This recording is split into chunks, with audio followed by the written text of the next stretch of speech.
miecz świetny, nie? Czyli na to wymieniliśmy wodoodporność według Apple'a. Proszę, raz.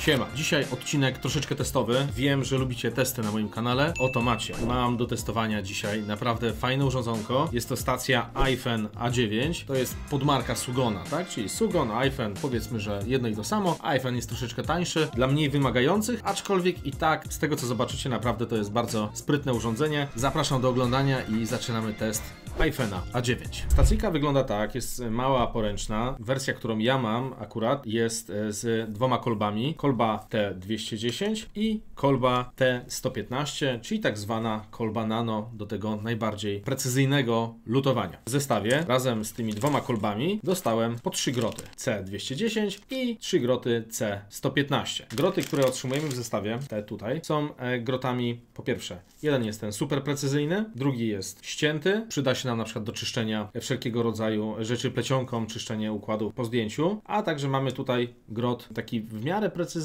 ale zagięty. On jest grotem takim ściętym. Także te 3 groty dostajemy w zestawie razem z rączką T210, a do rączki T115 dostajemy 3 również groty, dokładnie tego samego typu, tylko wiadomo są mniejsze, bo to jest rączka nano, czyli dostajemy ścięty, precyzyjny i drugi precyzyjny, który jest grotem zagiętym. Z takich podstawowych rzeczy, które można powiedzieć o tej stacji, to jest stacja, która posiada 120 W mocy. Ona jest dosyć lekka, przez to, że nie ma w niej żadnego transformatora, jest tutaj na przetwornicy, ale nie przeszkadza to w niczym, bo ciężko jest ją na przykład ściągnąć pracując, tak? Bo możemy sobie na przykład pociągnąć tą kolbą, ale nie jesteśmy w stanie jej zbytnio ściągnąć, ponieważ ma 4 nóżki takie antypoślizgowe pod spodem i całkiem fajnie trzyma się biurka. Z kolejnych rzeczy, które można jeszcze powiedzieć o tej stacji, oczywiście jest to, że by zmienić ten grot, czyli jeśli chcemy zmienić kolbę naszą i grot oczywiście, który będziemy chcieli używać, bo na przykład mamy w danym momencie do polutowania coś innego, czyli na przykład chcemy sobie polutować kolbą nano, no to żeby to zrobić, musimy ręcznie sobie tą kolbę po prostu wyjąć i wpiąć nową. To jest ta jedyna niedogodność w porównaniu do lutownic, które posiadają 2 rączki naraz. Ale tutaj zobaczcie, tak jest faktycznie stand po to, żeby włożyć rączkę T210, a także mamy możliwość rączkę nano dokładnie w ten sam sposób, w tym samym miejscu odłożyć. W innych stacjach inaczej to wygląda. W Sugonie, który mam dwustanowiskowy, jest to zrealizowane w ten sposób, że tą rączkę odstawiam w tą oto podstawkę i wtedy ten grot się wyłącza. No tutaj jest to inaczej troszeczkę pomyślane. Oczywiście jest jeszcze do tego kolba T245, która jest największa i posiada największe groty. Jej tutaj nie mam w zestawie, ale też nie będę jej pokazywał, bo powiem szczerze, no po prostu ich nie używam na co dzień, jeśli chodzi o lutowanie iPhone'ów. Raczej lutuję rączką T210 i rączką nano, jeśli chcę robić precyzyjne rzeczy, aczkolwiek tą nano też możemy robić czyszczenie na przykład padów tym ściętym grotem. Nie widzę żadnego problemu, żeby to robić tylko jedną rączką, bo tak między innymi też robimy na szkoleniach. Jeśli chodzi jeszcze o kolejne rzeczy, które można powiedzieć o tej małej stacyjce, jest to, że posiadamy oczywiście miejsce do czyszczenia grota, czyli możemy sobie śmiało wyczyścić tutaj w tym oto, powiedzmy, zmywaczku lub ewentualnie gąbeczkę, którą należy nasączyć wodą. Mamy też oczywiście narzędzie do zmieniania grota, czyli możemy sobie w łatwy sposób wziąć i ten grot wyjąć. Jedyny minus jest taki, że ta stacja się nie wyłącza w tym momencie, tak? Trzeba ją wyłączyć, zmienić grot i dopiero włączyć, bo robiąc to na co dzień na włączonej stacji jest małe, ale jest ryzyko uszkodzenia stacji czy grota. Jeśli chodzi o samą w sobie stację, mamy tutaj możliwość kliknięcia przycisków Channel 1, Channel 2, Channel 3, czyli możemy sobie zaprogramować nastawy, na których chcemy pracować. Czyli na przykład powiedzmy pod Channel 1 ustawiamy sobie 200 stopni, pod Channel 2 300, a pod Channel 3 powiedzmy 250, w zależności od tego, co chcemy robić. Jeśli na przykład takich temperatur zwykle używamy u siebie na serwisie do czegoś, no to łatwo możemy się przełączać pomiędzy tymi nastawami. Kolejną rzeczą, którą możemy sobie tu kliknąć, no to tak naprawdę jest klawisz Set, który pomaga nam na zmianie stopni ze stopni Celsjusza na stopnie Fahrenheita. No i oczywiście regulacja temperatury, czyli plus minus. Mamy możliwość ustawienia temperatur. Najmniejsza temperatura, jaką jesteśmy w stanie ustawić, jest to 100 stopni Celsjusza, a największa temperatura, jaką jesteśmy w stanie ustawić, to jest, uwaga, uwaga, 450. Myślę, że tutaj będziemy raczej operować w granicach 300-330 stopni w takich widłach. Jeśli chodzi jeszcze o kolejne opcje, które możemy zmienić, nie ma takiegoś super menu, ale mamy możliwość zmienienia. Po pierwsze, wyłączenie buzzera, czyli tego brzęczyka, zablokowania stacji na jednej zadanej temperaturze i mamy możliwość ustawienia temperatury spoczynkowej grotu. W tym momencie w standardzie, odkładając grot, po prostu nam się lutownica wyłącza. On się schładza, ale mamy tu 0 stopni, tak? Czyli w momencie takim możemy sobie tutaj dotknąć, nic się nie stanie. Ale na przykład może być tak, że potrzebujemy częściej używać lutownicy i nie chcemy, żeby ona całkowicie się wyłączała, to możemy sobie ustawić bodajże 150 stopni lub więcej, tak aby ten grot cały czas miał temperaturę i wtedy podniesienie samej w sobie kolby powoduje, że ten grot jest natychmiast gorący. Żeby zmienić te nastawy, o których przed chwilą mówiłem, musimy wyłączyć stację, przytrzymać któryś z tych przycisków Channel 1, Channel 2, Channel 3 i ją włączyć. Dla przykładu, Channel 1 trzymamy,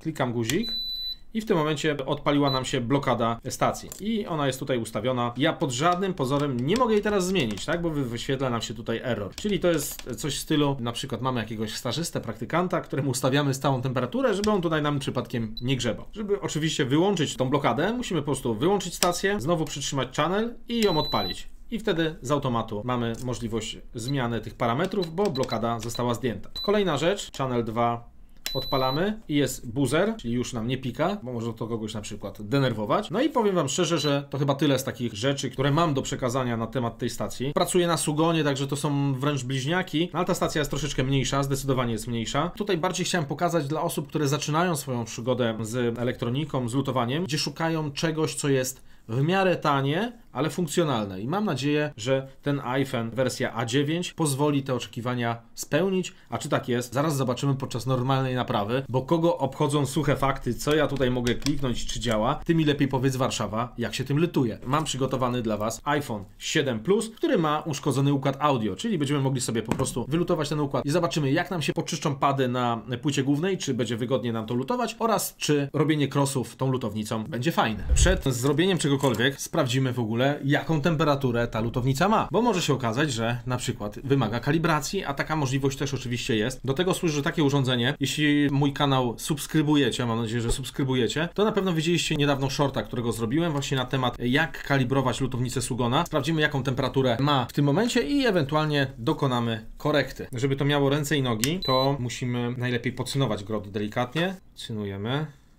i dotykamy tutaj. Mamy 330 stopni ustawione, no a tutaj mamy 346. To w takim wypadku musimy zrobić tak. Wyłączamy ją, przytrzymujemy klawisz set i teraz skoczyła nam w tryb kalibracji. Mieliśmy 15 stopni różnicy, tak? Czyli za dużo. Czyli musimy tutaj teraz ustawić minus 15 stopni. Wtedy tutaj powinno nam się pojawić tyle, ile będziemy chcieli. Tak przynajmniej powinno być. Sprawdzamy znowu, podsynujemy, dotykamy. O, i już mamy 328. Na luzie jest zdecydowanie lepiej. Czyli warto wykonać taką kalibrację przed używaniem sprzętu, bo wtedy tak naprawdę wiemy, czego się możemy po tej stacji spodziewać. A teraz możemy zająć się lutowaniem, czyli odpalam sobie podgrzewacz i zdejmuję układ audio, a potem będziemy używać naszego iPhone'a. Chwilkę czekamy, aż nagrzeje się i wylutowujemy układ i zaraz będziemy sprawdzali, jak ta nasza stacja sobie radzi.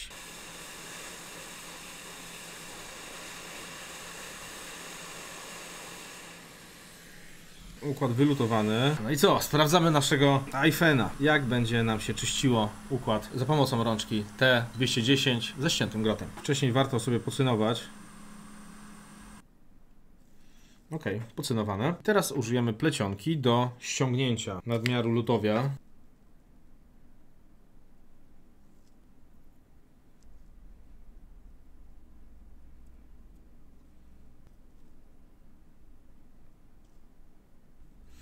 Ok, podczyszczone. Mamy tutaj jedną małą stratę, stratę. To jest oczywiście no connect, także te pola po prostu odpadają. Nie jest to w żaden sposób żadnym wyznacznikiem, czy coś jest źle lub nie tak. Teraz lutowałem przy 330 stopniach. Podgrzewacz jest ustawiony na 120 stopni. Powiem wam szczerze, że spoko, ale wydaje mi się, że troszeczkę inaczej mi się lutuje na stacji, no też Sugon, tak? Ale wydaje mi się, że to kwestia grota. Może te groty mają troszeczkę inaczej to ciepło przenoszą, ale wcale nie jest źle, tak? Może takie moje odczucie jest teraz akurat proces lutowania tego. Ogólnie jest wyczyszczone, bez jakichś strat, jest spoko. Przygotuję sobie płytę i zaraz będziemy zmieniać rączkę na 115, a ja w tym czasie podskrobę sobie tej ścieżki.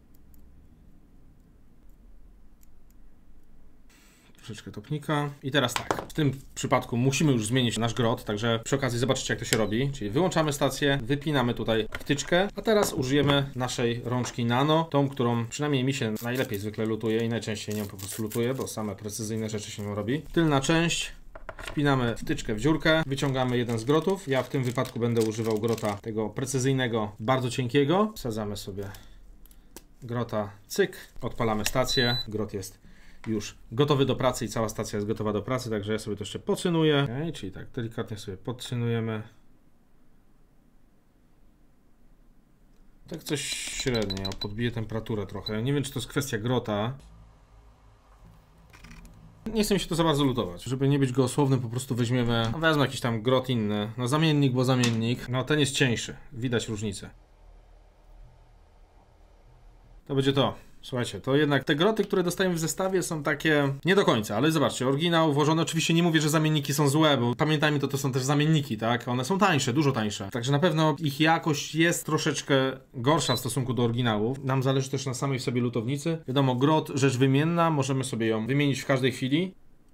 No tutaj to raczej proforma, tak? Teraz jest ok. Zrobię trzeciego jeszcze na JBC. Wrócimy zaraz do tego grota cienkiego, co był w zestawie. Zobaczymy, jaka będzie różnica przy lutowaniu. Ok, czyli zmieniamy nasz grot JBC. Wyjmuję go, bierzemy nasz stary grot, odpalamy stację. No i zobaczymy, jak teraz nam się zlutuje ten jeden cross. No jest grubszy, jest grubszy.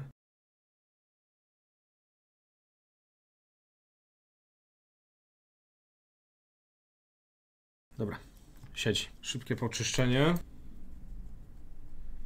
Ok, nie jest źle. Przylutowane krosy, czyli wyczyściliśmy wpierw płytę główną grotem 210, a potem zrobiliśmy grotem 115 połączenia crossowe. No i to tyle, jeśli chodzi o test praktyczny. Reasumując to wszystko. Stacyjka jest fajna. Tak jak mówię, jest to podmarka Sugona. Ona jest tania. Na stronie PhoneFix można kupić tą stację. Kosztuje ona poniżej 500 zł z 3 rączkami, 3 groty na każdą rączkę, czyli wychodzi 9 grotów. Plus wysyłka do Polski to jest chyba 150 zł, także około 650 zł mamy tą stację z full grotami i z full rączkami. Jest fajna, jest funkcjonalna, ale nie wiem, czy akurat te groty, które ja dostałem, może po prostu to jest wina tych grotów, albo po prostu te groty takie są, takiej jakości, jakiej są. To mam tylko do zarzucenia i jedyne moje ale, jeśli chodzi o tą stację. Także podsumowując, słuchajcie, za powiedzmy też około tam 650 zł z wysyłką dostajemy naprawdę fajną, funkcjonalną stację z 3 rączkami, T115 nano, T210, T245 i z 9 grotami. Mamy możliwość regulacji temperatury, mamy możliwość ustawienia sobie programów, czego po prostu chcieć więcej. Stacja jest szybka, wygodna, naprawdę wydaje mi się, że za te pieniążki sprzęt jest naprawdę fajny, no